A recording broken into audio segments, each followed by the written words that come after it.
Notion has taken the productivity world by storm, transforming users from disorganized messes to productivity powerhouses, or so it seems. More than just a note-taking app, Notion is valued at a staggering $10 billion, attracting a fanbase so devoted it feels like a cult. But why? Let's unpack the psychological principles and business strategies that make this all-in-one tool so irresistible. When Notion launched in 2015, it broke every rule in the startup handbook. While most startups focus on one niche, Notion aimed to replace multiple tools, Microsoft Word, Evernote, Todoist, and Asana, all in one app. Despite the risks of such an ambitious goal, Notion's founders, Ivan Zhao and Simon Last, succeeded by simplifying complexity. Locked away in Kyoto, Japan, they worked 18-hour days designing the app. The result? A distilled tool with only essential features. By stripping away unnecessary options, no endless fonts, limited colors, they created something versatile yet simple, an app that felt clean and user-friendly. The psychology behind Notion's addictiveness. Notion's success goes beyond smart design. 3 key psychological principles explain why people are obsessed with it. 1. The IKEA effect. When you build something yourself, you value it more. This phenomenon explains why people treasure their IKEA furniture or Lego creations, and why they obsess over their custom Notion templates.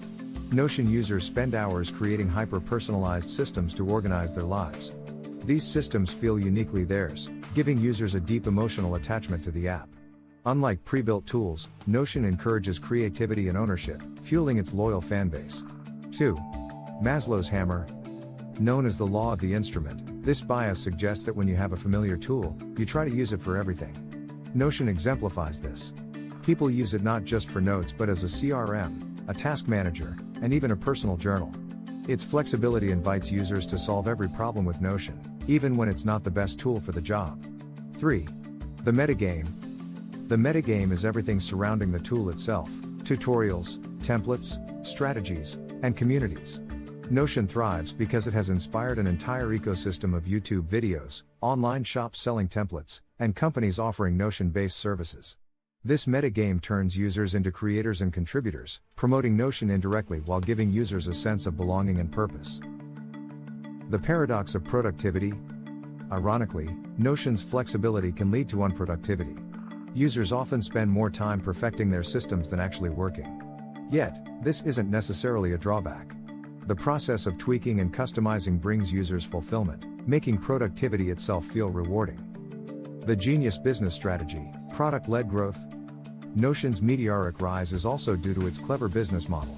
Instead of hiring a massive sales team to pitch to companies, Notion lets individuals start using the app for free. When these users join or start companies, they advocate for Notion because it's already integrated into their lives. This grassroots approach spreads Notion organically, turning individuals into ambassadors who bring it into startups and large organizations alike. Why Notion works for everyone. Notion's broad appeal lies in its adaptability. From students organizing coursework to CEOs managing teams, it offers something for everyone. This universality, combined with its psychological hooks and user-generated ecosystem, has propelled Notion to its cult status.